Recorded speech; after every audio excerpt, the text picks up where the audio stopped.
Et bonjour à toutes, bonjour à tous, bienvenue à Jurassic Park, j'espère que vous allez toutes et tous bien. Moi, ça va en tout cas plutôt bien aujourd'hui. Comme vous pouvez le voir, je me suis enfin remis au travail sur Cenozoic Park. Parce que j'avais un petit peu... Bah voilà, en même temps, vous l'avez vu, j'ai pris une petite pause dans les débuts de l'année. J'ai commencé un nouveau projet pour débuter l'année sur Jurassic World Evolution 3. Alors, bah du coup, c'est vrai que Prehistoric Kingdom a été un tout petit peu, juste un petit peu délaissé sur la chaîne. C'est vrai qu'on a un petit peu continué le build en stream, le build inspiré par Perry Daisa. Mais, bah voilà, je le disais, en plus, on approche tout doucement de la fin de Cenozoic Park. Et bah, en attendant, moi, je traînais à continuer la construction du parc. Donc, bah voilà, je me suis dit aujourd'hui, tu t'y mets, hein, et donc, ben voilà, là, comme vous pouvez voir, je m'y mets, on construit un enclos de Cynotérium, et j'ai décidé de le placer près, justement, du paléo-pavillon que nous avons construit dans l'épisode précédent, donc le pavillon qui accueille notamment le Titanoboa, hein, et souvenez-vous, j'avais justement prévu d'avoir une petite vue dans l'enclos qui allait être tout près grâce à la baie vitrée que nous avons construite lors de l'épisode précédent, et voilà, bah, c'est parti, hein, on fait l'habitat juste à côté. J'ai essayé de travailler un petit peu différemment de d'habitude. J'ai par exemple d'abord un petit peu prévu le landscaping, comment dire, le paysagisme de mon habitat, et puis je me suis dit, bah tiens, qu'est-ce que je vais faire comme poste d'observation, et je suis parti là, comme vous pouvez voir, je commence à construire toute une plateforme d'observation, que je me suis amusé au fur et à mesure du build à encastrer dans une formation rocheuse. Je trouvais ça plutôt sympathique, vu que je suis parti sur une thématique un petit peu plus entre guillemets aride, sèche pour l'enclos des cynotériums. Je me suis un petit peu, vite fait bien sûr, inspiré d'un enclos de rhinocéros, parce que mine de rien, il ressemble quand même beaucoup à des rhinocéros, et donc ben voilà, je me suis amusé au fur et à mesure à construire. C'était pas du tout prévu à la base, c'est une idée qui m'est venue en délimitant l'habitat. Je me suis dit, ah bah tiens, ça pourrait être chouette d'avoir une vue comme ça, et ça a été vraiment quelque chose de très intéressant à faire, même si techniquement c'est assez proche du principe de la plateforme des Panthera. D'ailleurs, à propos des Panthera, figurez-vous que j'ai une petite anecdote à vous raconter, les amis. Et je m'étonne et je m'amuse que personne ne me l'ait fait remarquer. Tiens, vous avez été aussi distrait que moi, on va dire ça comme ça. Souvenez-vous, j'avais déjà construit un habitat de Panthera lors des débuts de la série Cenozoic Park. Je sais, ça fait longtemps, Cenozoic Park, c'est un projet qui traîne, hein, c'est un projet qui tire quand même fort en longueur, mais je vous assure que c'est bientôt terminé, et bah, quelque part, ça m'émeut un petit peu, sans mauvais jeu de mots, avec un dinosaure contemporain ratite, bien évidemment, mais ça m'émeut un petit peu de me dire que ça touche à sa fin, mais en même temps... je serais content d'aborder de nouveaux projets, mais donc voilà, je disais, j'étais un petit peu boulet lorsque j'ai fait l'épisode des Panthera, donc l'avant, pas l'épisode juste avant celui-ci, pas le dernier, mais l'avant-dernier épisode. J'avais un peu fait le boulet en fait, parce que figurez-vous que en pensant avoir construit pour les Panthera à Panthera Spelea la fois dernière, je me suis mis à travailler sur un enclos pour des Panthera Atrox. Et au moment de mettre les animaux, j'ai cafouillé. Je me suis dit que j'avais déjà des Atrox et que donc je n'avais pas besoin de mettre des Atrox, mais que je devais mettre les Spelea. Et j'ai réalisé ici, en commençant à construire aujourd'hui, que je m'étais trompé et qu'on avait donc deux fois les Panthera Spelea. J'en ai profité pour corriger un petit peu le souci. Et là, ce que vous pouvez voir pendant que je vous explique à quel point j'ai fait le boulet, et ben, vous voyez, j'incorpore également une petite infrastructure, hein, dans le tout pour avoir ce côté zoo, hein, où on a la nature, mais on a aussi des infrastructures pour les visiteurs, et donc j'ai incorporé des toilettes, parce que quand faut y aller, et comment dire, bah, je trouve que de nouveau le résultat est très très chouette. Ça a été très amusant d'établir la formation rocheuse qui n'a eu de cesse d'évoluer au fur et à mesure du build, au plus en fait j'avais de nouvelles idées pour ce faire. Là par exemple, j'ai essayé d'incorporer de la signalétique, mais ça ne fonctionnait pas trop, et puis finalement, je pense d'ailleurs que ce n'est pas dans les captures, parce que c'est des petites idées que j'ai eues après les captures. Je suis parvenu à intégrer un petit peu de signalétique, de toute façon vous verrez ça dans les cinématiques shots à la fin de la vidéo, mais pour qu'on se rende bien compte, parce que là vous me voyez essayer plusieurs trucs et sans jamais être vraiment convaincu de ce que je fais, et bah, finalement, peut-être que ce que vous voyez là est assez proche du résultat final. Vous verrez, au risque de me répéter, mais vous savez bien, Jay, il est musicien, c'est normal de répéter, ça fait partie du métier. Mais donc, vous verrez ça dans les cinématiques shots. Les résultats pour ça, je n'ai pas entièrement fini les connexions, les délimitations. J'ai vraiment construit l'habitat et cette infrastructure-là. J'ai des petites idées pour une autre infrastructure pour les visiteurs qui va se trouver tout près de cette plateforme montagnarde. On va l'appeler comme ça.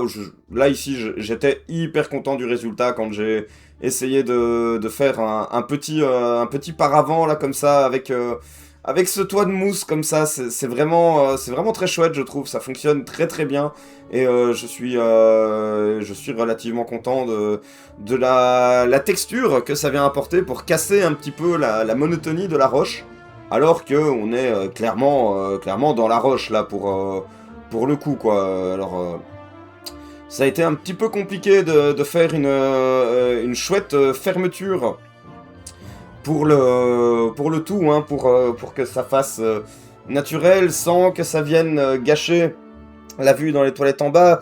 La vue dans les toilettes, entendons-nous bien, je veux dire par là, vu que j'ai mis justement un plafonnage en béton blanc pour avoir un petit peu de clarté malgré qu'on n'ait pas de lumière, ben, par exemple, bien placer toutes mes roches pour qu'aucune ne passe à travers dans le bâtiment des toilettes. D'ailleurs, j'ai dû corriger quelques fois. Et ben, voilà, pour vous donner une petite idée de la suite des événements, j'aime tellement bien ce que j'ai fait avec cette petite plateforme d'observation que j'ai envie de continuer de la mettre un petit peu en valeur. On est en train de se diriger vers... voilà, j'ai commencé une nouvelle boucle de chemin avec cet enclos. J'ai l'intention de placer un enclos de mammouth, un habitat de mammouth juste à côté de l'habitat des Panthera atrox, maintenant que j'ai pu corriger ma petite erreur. Et bah en fait, je pense que l'enclos des mammouths, il va opérer une petite rotation un peu similaire, mais dans le sens opposé à ce que j'ai fait ici avec l'enclos des Cynotherium pour construire un grand enclos de mammouth, parce que bah voilà, en plus le mammouth avec le Paraceratherium, bah, c'est l'animal le plus imposant de Cenozoic Park, donc il lui faut un grand enclos. Et oui, je sais, il y a déjà des mammouths dans le parc. Je triche un petit peu, un peu comme j'ai fait avec les Elasmotherium d'ailleurs. J'utilise des skins qui sont suffisamment différents pour avoir l'impression qu'il s'agit d'une espèce alternative. Et comme ça, on aura deux mammouths de couleurs différentes. Là, vraiment, j'ai travaillé, mais d'une façon assez différente de ce que je fais d'habitude, hein, je l'ai déjà dit, mais je vous le redis quand même, je vous aime déjà, hein, cher public, évidemment, cher follower.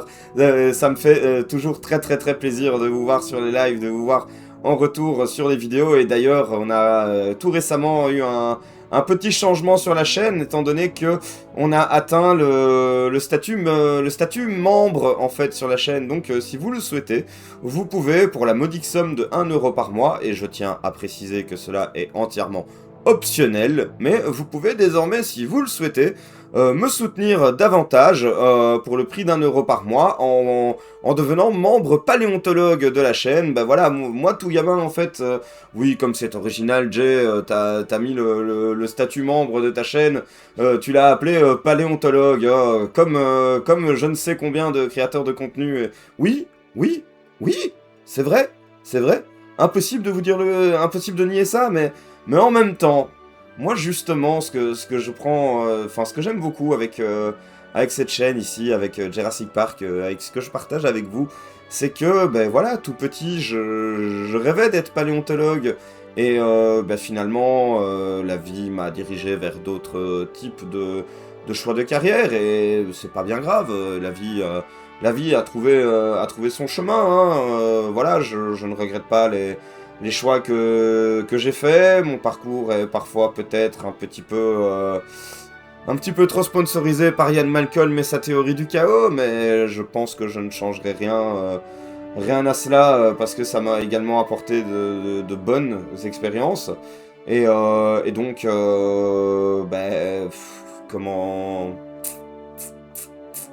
Comment dirais-je, alors que pour être honnête avec vous, je viens de perdre le fil de mes paroles, je ne sais plus de quoi j'étais en train de parler. Oui, oui, pourquoi est-ce que j'ai appelé ça paléontologue? Parce que, voilà, quelque part, même si je n'ai pas fait ces études-là, je me suis pas dirigé vers ce type de carrière, ça reste une passion très très forte, et en fait, par moments, j'ai un petit peu l'impression d'avoir...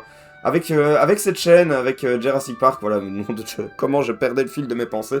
Avec le projet Jurassic Park, en fait, j'ai parfois un petit peu l'impression de prendre ma revanche sur ce rêve qui au final, je vais pas dire m'a abandonné avec regret, parce que, comme je viens de vous dire, aucun regret sur mon parcours, hein, mais voilà, quelque part, comme cette chaîne, c'est un petit peu prendre ma revanche là-dessus, je trouvais ça sympa de vous proposer aussi d'être, entre guillemets, grâce à Jurassic Park, des paléontologues, mais je le redis, c'est complètement optionnel, hein, bien évidemment. Donc, en devenant membre, vous aurez le logo de la chaîne à côté de votre pseudo lorsque vous commentez les vidéos. Vous aurez accès également à quelques petits emojis en commentaire. Ce sont les emojis que vous avez même peut-être déjà vu passer lors des lives, vu que ce sont les emojis qui sont d'ores et déjà disponibles depuis un petit moment pour les abonnés, pour les subs Twitch.